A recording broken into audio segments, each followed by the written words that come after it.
ഇതൊക്കെ ആർക്കാ? രജിസ്ട്രാറെ സൽക്കരിക്കാനാ. കുഞ്ഞറിഞ്ഞില്ലേ, നിങ്ങളുടെ വിവാഹം ഈ വീട്ടിൽ വെച്ച് രജിസ്റ്ററാക്കാൻ വേണ്ടി മുതലാളി രജിസ്ട്രാറെ പടിവെച്ച് വരുത്തിയിരിക്കുക. വിവാഹം നടത്താനോ? വിവാഹം മാത്രമല്ല, തുളസി കുഞ്ഞിനെ കൊണ്ട് എന്തൊക്കെ പ്രമാണങ്ങളും രജിസ്റ്റർ ചെയ്യാനുണ്ടെന്നൊക്കെ അവിടെ പറയുന്നത് കേട്ടോ. എന്തോ? ഈ വാതിലൊന്നും നോക്കാമോ? അയ്യോ, മുതലാളി എന്നെ കൊന്നുകളയും.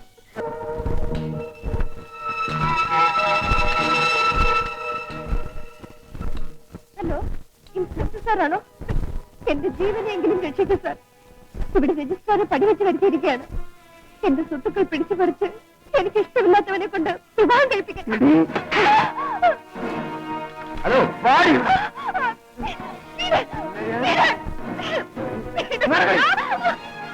Ramakutty, come on.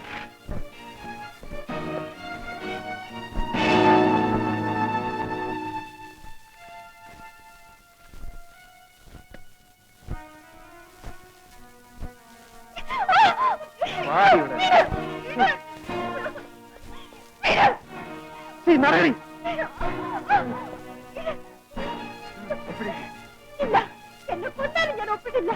എന്ത് പറഞ്ഞു? തൊട്ടുപോകൽ. എന്നെ രക്ഷിക്കണം സാർ. നിങ്ങൾ എന്തിനാ വന്നു? ഇതെന്റെ കുടുംബകാരിയാണ്. ഓഹോ, കുടുംബത്തിൽ കൊല നടക്കുമെന്ന് പറഞ്ഞാൽ പോലീസ് വരാതിരിക്കാൻ പറ്റുമോ? നിങ്ങള് സ്റ്റേഷനിൽ നിന്ന് നാട് ഭരിച്ചാൽ മതി. ഞങ്ങളുടെ വീട് ഭരിക്കാൻ വരണ്ട. ഈ വീട് ജപ്പാനിൽ നിന്നും കപ്പലിൽ കയറ്റി കൊണ്ടുവന്നാണോ? ഇതും ഈ നാട്ടിൽപ്പെട്ടതാ. തുളസി, ഞാൻ എന്താണ് ചെയ്യേണ്ടത്? എന്നെ വിട്ടിട്ട് പോരുത്. ഞാൻ പറയുന്ന ഇനിയെങ്കിലും വിശ്വസിക്കണം. ഇതെന്താണെന്ന് വായിച്ചു നോക്കൂ. എന്റെ അച്ഛൻ ലക്ഷക്കണക്കിന് സ്വത്തുക്കൾ എന്റെ പേരിൽ എഴുതി വെച്ച വിൽപ്പത്രമാണ്.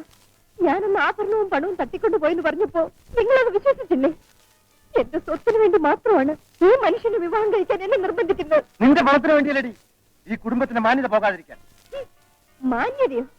എന്റെ ഭർത്താവാകാൻ പോകുന്നതിന്റെ മാന്യതയാണ് ഈ കുപ്പിയിലിരിക്കുന്നത്. സാർ, എന്നെ മോളിൽ അടുത്തിട്ട് ഈ അച്ഛനും മോനും വേശ്യകളെ കൊണ്ടുവരുന്ന വീടാണിത്. എനിക്കിനി ഒന്നും മറച്ചു വയ്ക്കാനില്ല. എന്നെ ഈ നരകത്തിൽ നിന്ന് രക്ഷിക്കാൻ പോലീസിന് പോലും അധികാരമില്ലെങ്കിൽ എനിക്കിനി ജീവിക്കണ്ട സാർ. എനിക്ക് ആരുമില്ല സാർ.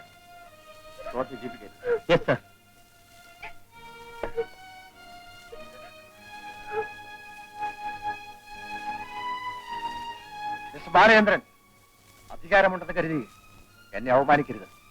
അവളെ വിളിച്ചുകൊണ്ട് പോകാൻ നിങ്ങളാണ്. തുളസിയെ മാത്രമല്ല ഞാൻ കൊണ്ടുപോകുന്നു, ഈ സംഭവത്തിന്റെ ഒന്നാം സാക്ഷിയായ രജിസ്ട്രാറെയും ഞാൻ കൊണ്ടുപോവുകയാണ്.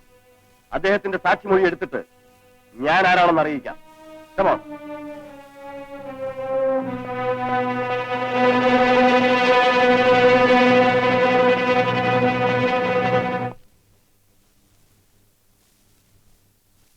എടി ശ്യാമളെ, എന്താ അമ്മേ? നീ അവിടെ എന്തെടുക്ക? അമ്മേ, നല്ല രസമുള്ള ഒരു നോവൽ തുടങ്ങിയിരിക്കുക. എടി, എപ്പോഴും ഈ കഥയും വായിച്ചോണ്ടിരിക്കാതെ ഈ അടുക്കളയിലോട്ട് കയറി എന്തെങ്കിലും ഒന്ന് ചെയ്യാൻ പഠിക്ക്. അന്യ വീട്ടിൽ പോകാനുള്ളതാ. ഓ, അവിടെ അരിയും കറിയും വെക്കാൻ ആളില്ലാത്തോണ്ടായിരിക്കും എന്നെ അങ്ങോട്ട് കൊണ്ടുപോകുന്നത്. എത്ര ഡിഗ്രി എടുത്താലും പെൺപിള്ളേര് അടുക്കള പണി പഠിച്ചിരിക്കണം. അമ്മേ,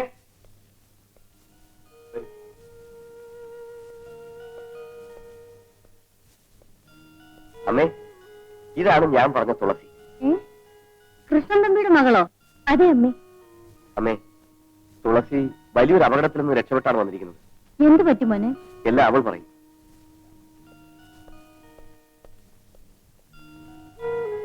നിങ്ങളെ കൊണ്ട് ഒരു ചുക്കനും ചുണ്ണാമ്പിനും കൊല്ലില്ല മിസ്റ്റർ. അതുകൊണ്ടാണ് അവർക്ക് അഹങ്കരിക്കുന്നത്. ബാലേന്ദ്രനെ കുറിച്ചുള്ള കണക്കുകൂട്ടലുകൾ അല്പം തെറ്റിപ്പോയി മുതലാളി. എന്റെ മുഖത്തടിച്ചതുപോലെയല്ലേ ആ പെണ്ണിനെ ഈ വീട്ടിൽ നിന്ന് വിളിച്ചിറക്കൊണ്ട് പോയത്? ഇപ്പൊ സ്പിരിറ്റ് കേസ് എന്നെ അറസ്റ്റ് ചെയ്ത് ചാലഞ്ച് ചെയ്തിരിക്കും. മുതലാളി ഒന്ന് പേടിക്കാതെ, അവന്റെ ഉപ്പാപ്പയെ കൊണ്ട് ഞാൻ ആ കേസ് പിൻവലിപ്പിക്കും. ആ ബാലേന്ദ്രനെ കൊണ്ട് തന്നെ തുളസി ഇവിടെ കൊണ്ടുവരിപ്പിക്കുകയും ചെയ്യും. അല്ലെങ്കിൽ ഞാൻ ദാസ് മാവുങ്കലല്ല. ഞാൻ തെറ്റുകാരിയാണോ? അമ്മ തന്നെ പറയണം. എന്റെ മോള് വിഷമിക്കാതെ. ഇവരുടെ അച്ഛനുള്ള കാലത്ത് ഒരു കൂടപ്പിറപ്പിനെ പോലെ ആയിരുന്നു കൃഷ്ണൻ തമ്പി ഞങ്ങളെ സഹായിച്ചു. ഞാനും എന്റെ മക്കളും ഒരിക്കലും അത് മറക്കില്ല. തുളസി ചേച്ചി, ഇനി ഞാൻ നരകത്തിലേക്ക് പോകണ്ട. എന്റെ അമ്മാവൻ ഒരു ചെകുത്താനാണ് ശ്യാമളെ. എന്നെ സഹായിക്കുന്നതിന്റെ പേരിൽ ബാലചന്ദ്ര സാറിനോട് ചെയ്യാവുന്ന ദ്രോഹങ്ങളെല്ലാം ചെയ്യും. ചേട്ടനെ ഒരു ചെകുത്താനും ചൊറിയണ്ട. ഡിഐജി നേരിട്ടിടപെട്ടാ ചേട്ടനെ ഇവിടെ നിയമിച്ചിരിക്കുന്നത്. മിസ്റ്റർ ബാലേന്ദ്രൻ എവിടെ? അകത്തുണ്ട്. ഒന്ന് വിളിക്കൂ. മോനെ, good morning sir. Good morning mister Balendran. ഈ സ്ഥലം കുറ്റവാളികളുടെ ഒരു കോട്ടയായതുകൊണ്ടാണ് നിങ്ങളെ ഇങ്ങോട്ട് നിയമിച്ചത്. പക്ഷെ നിങ്ങൾ അവരെക്കാൾ ക്രിമിനലായത് കഷ്ടമായി പോയി. എന്താണ് ഈ പറയുന്നത്? ദിവാകരൻ മുതലാളിയുടെ മരുമകൾ തുളസിയെ നിങ്ങൾ ഈ വീട്ടിൽ കൊണ്ടുവന്ന് താമസിപ്പിച്ചിരിക്കുന്നത് ശരിയാണോ? തുളസിയുടെയും രജിസ്ട്രാറുടെയും മൊഴി വാങ്ങിയിട്ടാണ് തുളസിയെ ഞാൻ ഇങ്ങോട്ട് കൊണ്ടുപോകുന്നത്. നടന്ന എന്താണെന്ന് അറിയണമെങ്കിൽ സാർ ആ സ്റ്റേറ്റ്മെന്റ് ഒന്ന് വായിച്ചു നോക്കണം. പോലീസ് കസ്റ്റഡിയിൽ കിട്ടിയാൽ ആരെ കൊണ്ട് എന്ത് വേണമെങ്കിലും എഴുതി വാങ്ങിച്ചൂടെ? ഞാൻ നിങ്ങളോടല്ല സംസാരിക്കുന്നത്. കണ്ടോ സാർ, കണ്ടോ? മേലുദ്യോഗസ്ഥനായ സാറിന്റെ മുന്നിൽ വെച്ച് ഇത്രയും ധിക്കാരം കാണിക്കുമ്പോ നാട്ടുകാരോട് എന്തായിരിക്കും സ്ഥിതി? Please wait. മിസ്റ്റർ ബാലേന്ദ്രൻ, തുളസിയെ ഇപ്പൊ തന്നെ പറഞ്ഞയക്കണം. സോറി സർ, അയക്കില്ല. Obey my order. സാർ, ഇവരുടെ മുമ്പിൽ എന്നെ ഒരു റബ്ബർ സ്റ്റാമ്പ് ആക്കരുത്. ഒരാളിന്റെ ജീവൻ രക്ഷിക്കുന്നത് നിയമത്തിന് നിരക്കാത്തതാണ്. നിങ്ങൾ എന്നെ ലോ ആൻഡ് ഓർഡർ ഒന്നും പഠിപ്പിക്കണ്ട. തുളസിയെ പറഞ്ഞയക്കുന്നതാണ് നല്ലത്. ആ, അതെ അതെ. സാർ, എനിക്ക് നിയമമൊന്നും അറിഞ്ഞുകൂടാ. പക്ഷേ ഒരു പെണ്ണിന്റെ മാനം രക്ഷിക്കാൻ മേലുദ്യോഗസ്ഥന്റെ അനുവാദമൊന്നും വേണ്ട, ആണത്വം മതി. അമ്മ അകത്ത് പോണം. നിൽക്കുമോനെ, തുളസി കൊണ്ടുപോകാനല്ലേ ഇവർ വന്നിരിക്കുന്നത്? അതെ, ഒരു ബന്ധവുമില്ലാത്ത ഒരു പെൺകുട്ടിയെ ഒരു പോലീസ് ഇൻസ്പെക്ടർ വീട്ടിൽ കൊണ്ടുവന്ന് താമസിപ്പിച്ചിരിക്കുന്നത് ഡിപ്പാർട്ട്മെന്റ് പോലും അപമാനമാണ്. ഒരു മേലുദ്യോഗസ്ഥന്റെ അധികാരത്തോടല്ലേ നിങ്ങൾ സംസാരിക്കുന്നത്? അതെ, എന്നാൽ ഇവനെ പെറ്റു വളർത്തിയ അമ്മ എന്ന നിലയിൽ എനിക്കും ചില അധികാരങ്ങളുണ്ട്. അതിനെ നിഷേധിക്കാൻ നിങ്ങൾക്ക് ഏതെങ്കിലും നിയമമുണ്ടെങ്കിൽ നിങ്ങൾ എന്നെ അറസ്റ്റ് ചെയ്തുകൊണ്ട് പൊക്കോളൂ.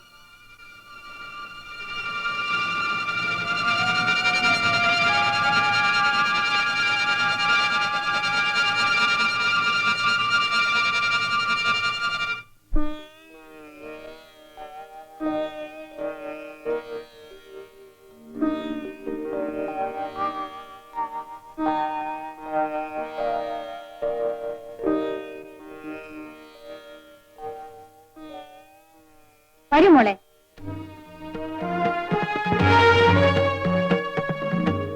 അമ്മേ, മോനെ, ഇതൊരമ്മയുടെ അധികാരമാണ്. ഈശ്വരൻ നിശ്ചയിച്ച മുഹൂർത്തം പിടിക്കും.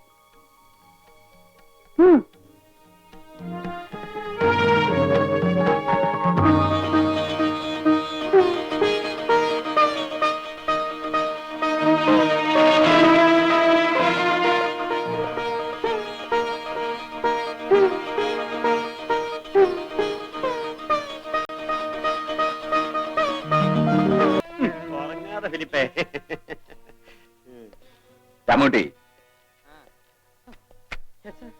ദിവാകരൻ മുതലാളിയുടെ ആ കേസിന്റെ ഫയലിംഗ് എടുക്കുക.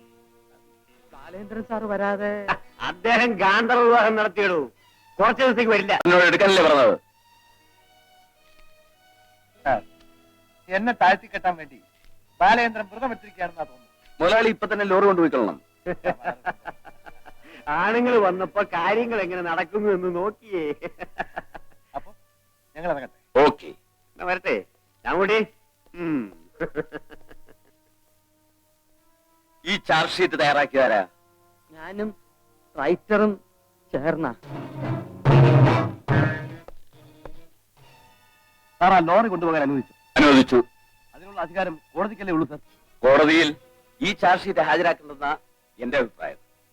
നിങ്ങൾക്ക് ആ മനുഷ്യനോടുള്ള വ്യക്തിവൈരാഗ്യം തീർക്കാൻ നിയമത്തെ ഉപയോഗിക്കരുത്. സ്വകാര്യ താല്പര്യത്തിന് വേണ്ടി സത്യത്തെ കുരുതി കൊടുക്കുന്നത് അന്തസ്സുള്ളവർക്ക് ചേർന്നതല്ല. നിങ്ങളൊരു വിപ്ലവകാരിയെ പോലെയാണല്ലോ സംസാരിക്കുന്നത്. ഇതിൽ എഴുതിയിരിക്കുന്ന കാര്യങ്ങൾ SP ആയിട്ട് ഡിസ്കസ് ചെയ്യണം. ഈ ഫയൽ എടുത്ത് ജീപ്പിൽ കൊണ്ടുപോയി വെക്ക്. സാർ, നമ്മൾ ഇട്ടിരിക്കുന്നത് കള്ളപ്പണക്കാരെ ആരാധിക്കുന്ന പൂജാരികളുടെ വേഷമാണെന്ന് എനിക്ക് തോന്നിപ്പോകുന്നു സാർ. Don't talk. നിങ്ങൾക്ക് എന്തെങ്കിലും പറയാനുണ്ടെങ്കിൽ SP യോട് ആയിക്കൊള്ളണം.